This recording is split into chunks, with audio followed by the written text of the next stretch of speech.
What's up, Internet? We are here with the other list. And this one is much more other than the list we all enjoy, let's be honest. This is the top 10 poop games of 2024. The games I played this year that should probably just be tossed out the airlock and into a black hole because they are not fit for human consumption. Now, these aren't necessarily games that came out in 2024, just the games that I played that stood out to me as either being the worst or most disappointing out of all of them. But before we do that, let's of course start this off on the right note and actually talk about some good games you should play with the Golden Lagoon Award winners. These are, of course, the games that are incomplete, early access, unfinished, jank, or just bad games that I really enjoyed and could not stop playing because they were so compelling. Just like the titular Lagoon. That game is awful, but I couldn't stop playing it, so I made myself a gold cartridge of it, and now it's an award. Yeah!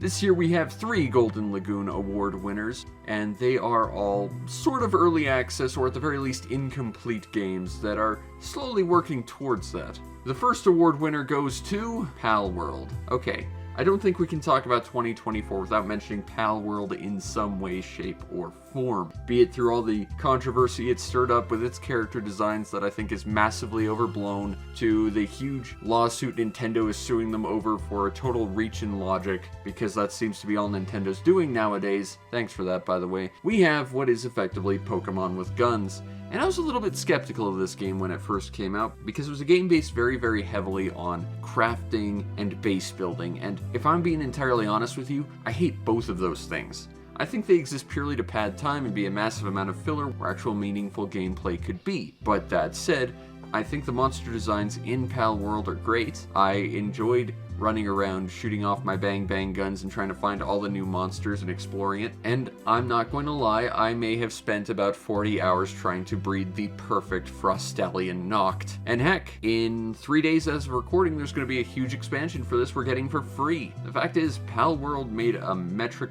boatload of money, and they deserve every penny of it because this game was really cool and it tried to take creature catching in a totally different direction. It wasn't perfect. I mean, when I played this at launch, it crashed every 5 minutes, and I think it might have broken my Steam Deck, and I actually did have to get it sent out for repair after that, but it seems to have stabilized a whole lot. And while it feels like the story is massively unfinished, and by that I mean I don't think there is an actual end to the story yet, and it's still prone to crashing and bugs, it's still a fun game, and that's coming from someone who's basically removed all of the crafting and base building, which is one of the biggest mechanics. Pokemon with guns is good, and they deserve every ounce of money they got, and I hope they can fight Nintendo successfully, because the fact is they made a good game, and you shouldn't be able to patent game mechanics anyway. I think that's always a very stupid idea. That's why we've never had mini games in loading screens, because Namco patented that for Ridge Racer all the way back on the PS1, and by the time that patent finally lapsed, well, we're now actively trying to make loading screens longer just so you can read the tooltips. Also, seriously, as much as people want to complain about the character design in this being stolen or whatever, which I still don't believe, I think the most controversial thing in all this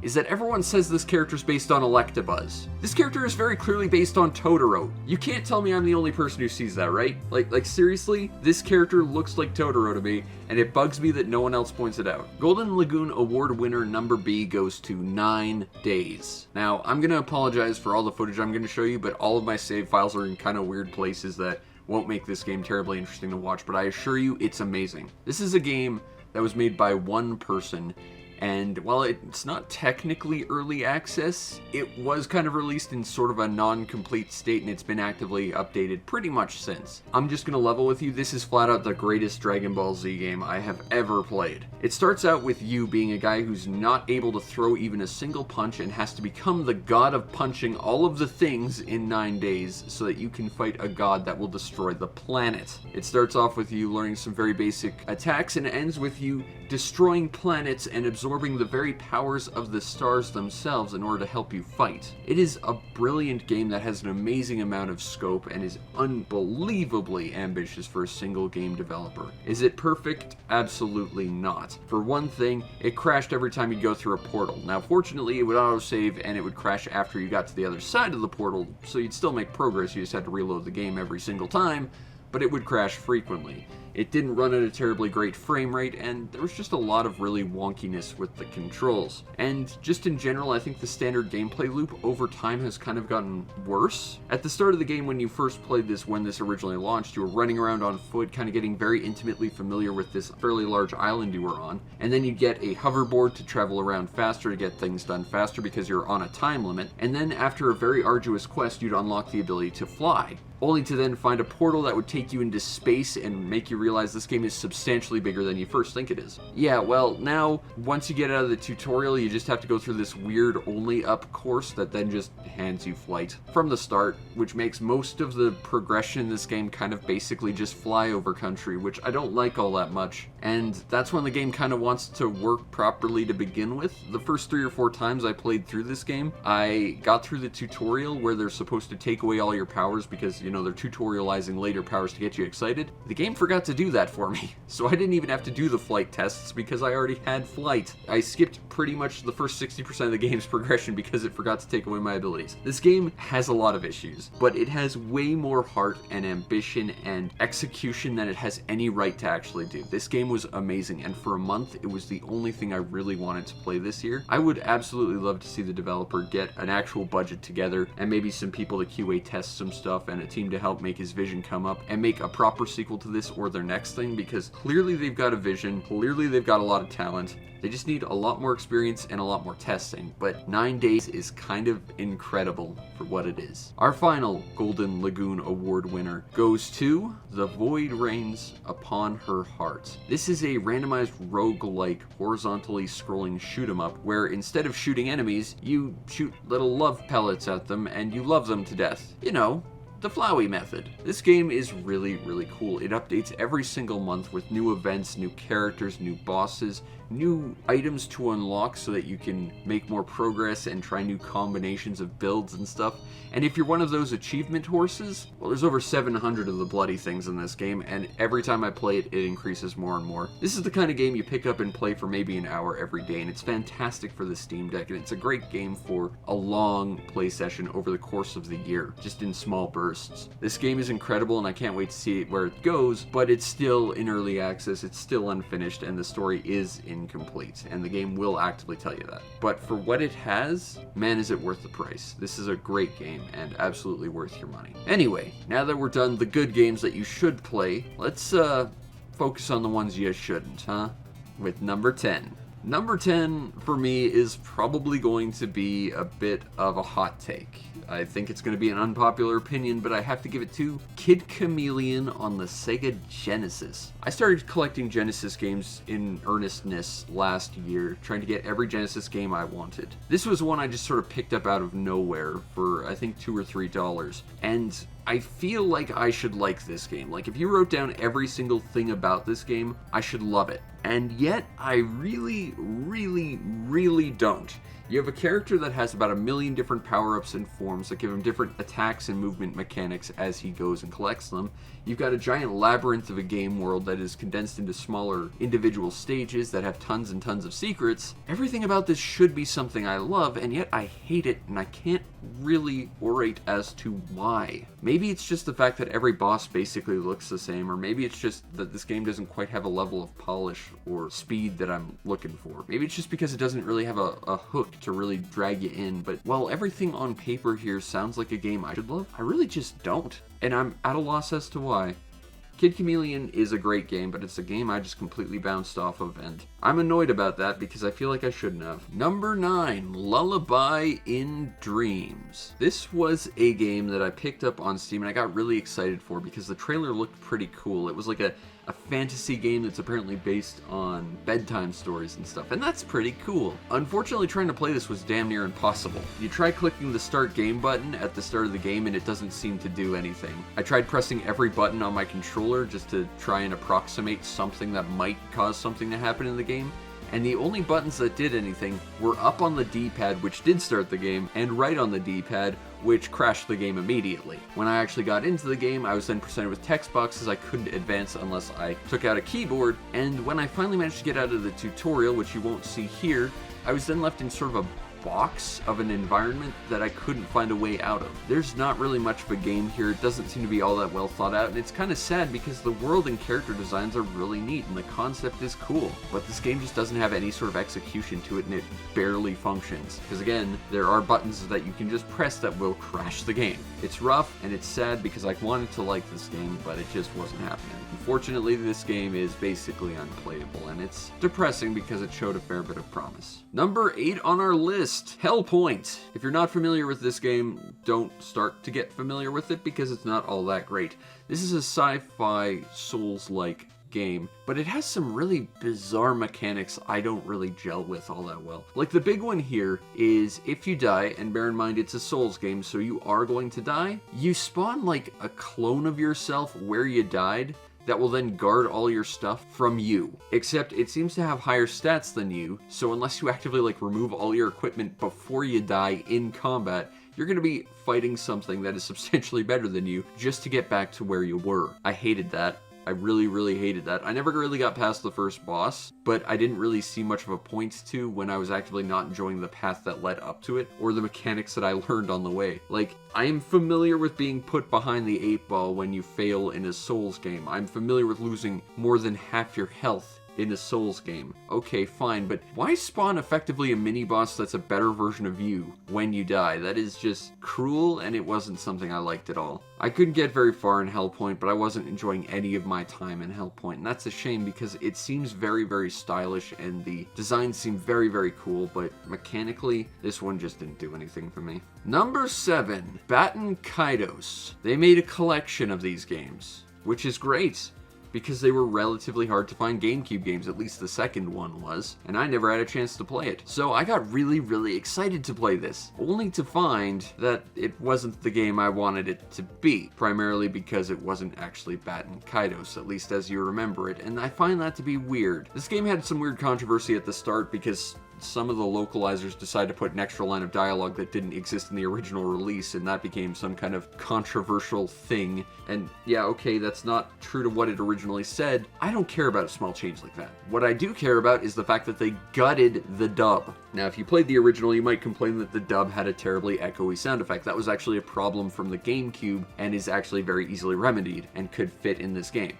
You might say, well, they changed some dialogue, so they must not have been able to use the dub, right? Well, as far as I can tell, the only bit of dialogue is a bit of background text, so no, they could have very easily still used the dub. They chose not to. And while there is a mod that kind of reinserts the dub, it's something that you have to actively find, and it was made specifically only for the Switch version. So while you can use it on the Steam version like I'm doing here, it kind of sort of doesn't work all that well. Some people have reported having text boxes and dialogue misaligned so that you're actually getting the dubbed line for the next text box as opposed to the one you're playing currently. My bigger issue, if you're in combat and you have an attack that uses a voiced line, you'll just be soft-locked because the game won't progress until it plays that line of dialogue, and it just doesn't. This was my experience with this game. And yes, this is a problem I made for adding a mod to the game so that I could have a dub, but counterpoint, that dub was also the thing that made this the thing I was nostalgic for, that, you know, I bought the game to play. The fact is, they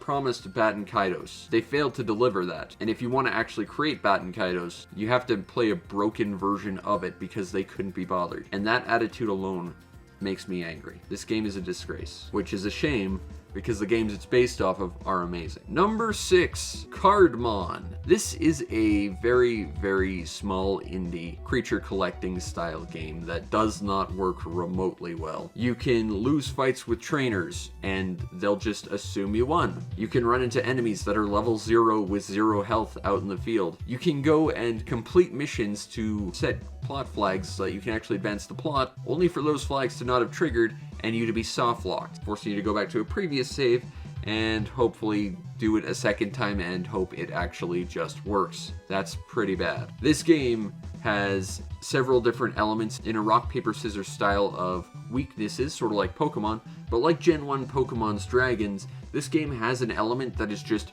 the beat every other element. You'll never guess what the final boss of the game uses, but it rhymes with every monster of that element. So the only way you can even fight them on a fair playing field is to use the exact same roster, which is really unbelievably boring. But that's just the nice things about this game. You know what's not so nice? the writing, because there's a lot of really edgy humor in this game, and I use humor in quotes. Your character gets booted out of the house because his mom wants him out of the house, so he just is homeless now. And he wants to be the best Cardamon battler just so he can have a roof over his head. There's numerous moments where adults will talk about doing really inappropriate things to your child character because I guess the developer thought that was funny, and the game just comes across as disgusting for it. I don't get who this game was made for. I played it through to completion just to see if it got better. It doesn't. It is a horrible, buggy mess. And while I have played some pretty wonky, bad creature catchers, this one might be the worst out of all of them. It's not worth your time. Number 5. I don't even remember what this game is called. I just remember it as the weird Spanish RPG thing. This was a game I played a total of 7 minutes for, and for recording this, I more than doubled that time. You're welcome. This was a game I bought because the trailer looked really, really interesting. It's in early access, but don't worry, they've got a big update on the way. And their last update was almost 2 years ago, so you know it's still definitely coming. But my problem with this game is it comes across as false advertising. Like, I'm willing to go into a wonky, incomplete indie RPG. I can find fun in that. I love Eurojank RPGs, that's why I play Spiders games pretty frequently. But this game is not just janky, it does not do what the trailer says it does. It actually falsely advertises what it says on the Steam page. Because the first thing you'll notice is that the trailer is actually in English. The Steam page will say it's in Spanish and English. There's even an English option in-game. But if you click that, you know what it does? Nothing. You're still in Spanish.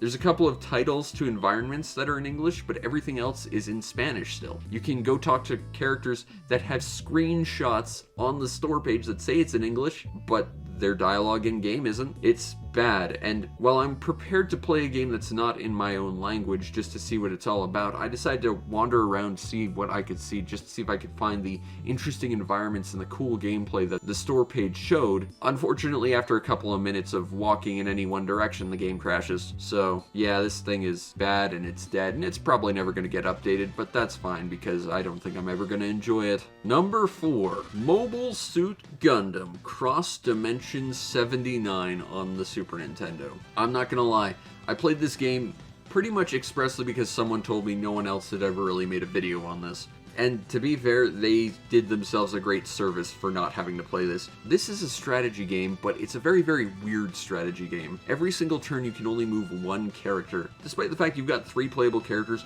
only one is ever really usable at any one time, and because it follows the story of Mobile Suit Gundam, frequently your second and third characters are just not there. So why would you ever bother to invest them? Well, about 75% the way through the game decides, bored now, gonna tell a new story with new characters, except that they decide to make the character that you play in this new story take the stats of your third character. So if you haven't been leveling your third character, you know, one of the characters you haven't played, he's gonna be level 1. Fighting enemies that are level 20 with no opportunity to advance or gain levels or try and fight back, and you are just screwed because of the way this game is made. It is not a very well made game. It is wonky, it is janky, it weirdly ends on to be continued, and while there is a sequel, it has no connection to this game in terms of story because that makes sense. This is a barely functional strategy game and it's got a lot of issues, and honestly, can't recommend it, even if you are a Gundam fan. Number 3, Android Hunter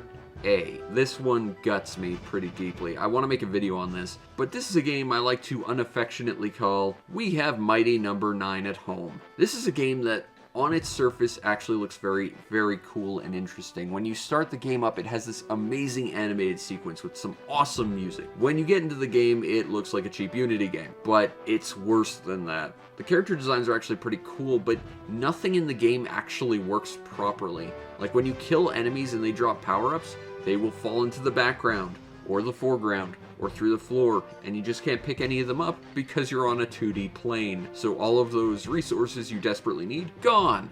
Because this is a 3D Mega Man style game, all the attacks have really ill-defined hitboxes. At one point, I think there's a boss that has a hitbox that is like the entirety of the room that you fight him in, and there's just no way to dodge it, and you just have to face tank all this damage and hope you win. There's a weird third-person bike driving segment that I'm pretty sure they just included for a trailer, and it controls like absolute ass. And the story makes absolutely no sense. You're a robot that's fighting an uprising of robots that you might have been a part of, but all the humans that are fighting them look like you, but you're not one of them, and they make it very clear you're not one of them, and you're frequently warned about their leader, despite the fact he's not in the game really at all. I didn't end up finishing this game because I got basically to the end and there was a boss fight that had double phases and his hitboxes were just stupid, but this game was wildly unpleasant to play, and that really sucks because I was so excited about this game, and it just doesn't play well in any meaningful way. And it sucks because there's even a store that lets you make your own custom not quite Mega Man kind of guy, and you can't even enjoy that because all the cutscenes remove all your custom stuff, and some of the animations in the game, your characters just default until suddenly they're not. It's weird and it's inconsistent. It just looks very, very cheap and bad, which,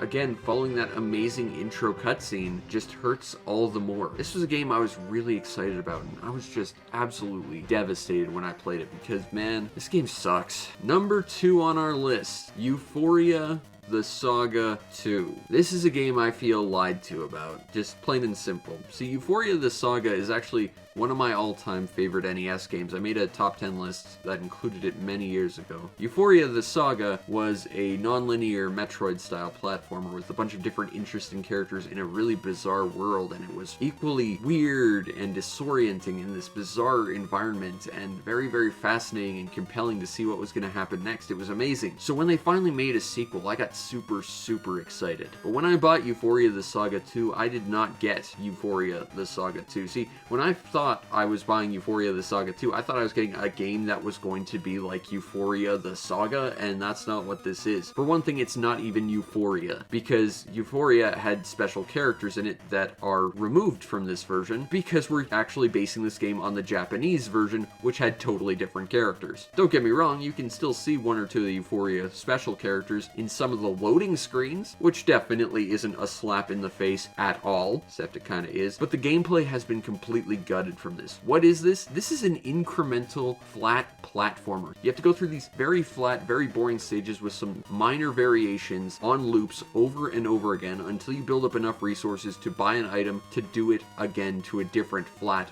boring, single path stage until you have enough resources to do it again. This game is best defined as having lots and lots of dead ends, which is weird because, again, this is supposed to be a sequel to Euphoria, right? You know, the game that was a non-linear platformer with a giant map. You know, a game style that doesn't really have dead ends. Yeah, this game is nothing but dead ends and wasting time until you make your numbers slightly big enough so that you get to do it again. This game totally gets what Euphoria was. Look, for all the crap I buy on Steam, I have made a point in my life to not refund anything on Steam because even if it was crap I went into getting what I expected. I did not get Euphoria The Saga 2. I got some piece of crap that feels like a cheap mobile game that's designed to waste your time that uses the skin of the Japanese version of Euphoria. This is so far removed from what the game basically advertises itself as with the name alone that I could not enjoy it, and it is one of the few things I have gotten a refund for on Steam. This game was such a disappointment, and it guts me on a very personal level. This game was not worth your time. Here we are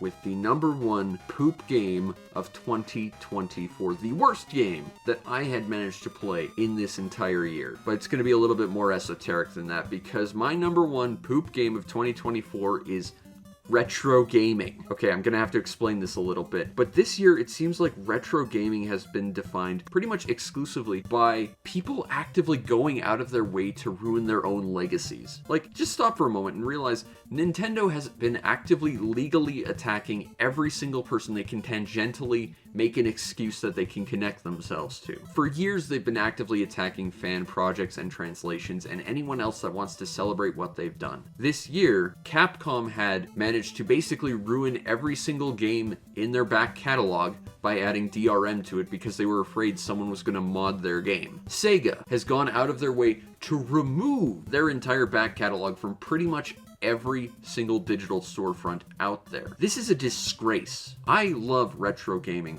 more than anything, and every single one of these actions has actively made me hate this thing that I grew up with, that I'm nostalgic for, that I have built a passion upon, just because these companies that allegedly love what they do and their own history won't stop destroying it. All of these corporations are going out of their way to just wreck their own history, and for what reason? I mean, with Nintendo's case, you could argue they're trying to protect their IP, but they're just actively attacking everyone and anyone they can get away with, or at least make a stretch of logic and claim they can get away with. And because they've got the money to hire legal muscle, they're going to try. And for the most part, they're probably going to succeed, because who can fight them other than, at this point, Pal World? Capcom has been actively ruining their legacy since the Legacy collections have been coming out. They've been actively making them worse and worse and worse. Mega Man Legacy Collection on Steam, their version of Mega Man 8 has all of the cutscenes gutted from them. It ends with Mega Man getting turned evil and then smash cut to credits, completely unresolving the plot. And Sega's just actively removing everything they do. And why? Because they're going to release another compilation later? Maybe. Are they going to release a subscription service? Possibly, but I'm never going to subscribe to this. I'm not rewarding this behavior. The fact is, these were 3 companies that actively built my childhood, and now they're actively trying to tear down every pleasant thing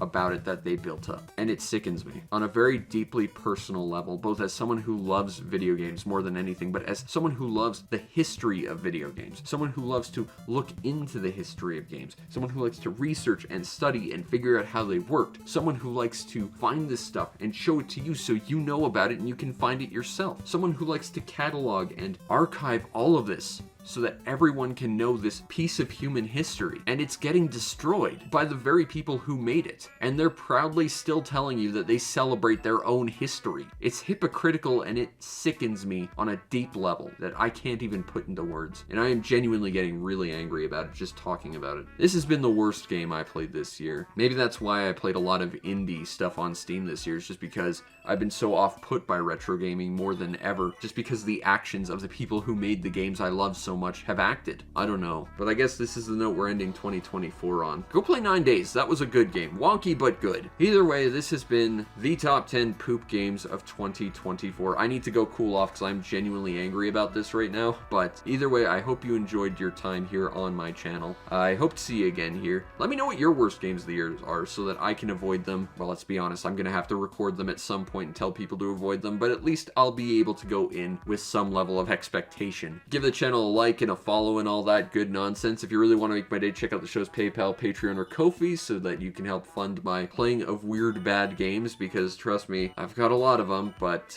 being able to afford them would be nice, and I definitely really appreciate it. Plus, you'll get yourself on the Discord, which gets you to see this video as early as I can put it out. So you get a little bit back. It's the least I can do. And thank you. But either way, this has been the worst games of 2024. 2025 is coming up, and there's probably going to be a lot of bad things to play then. I can't wait. But until then, peace out, Internet.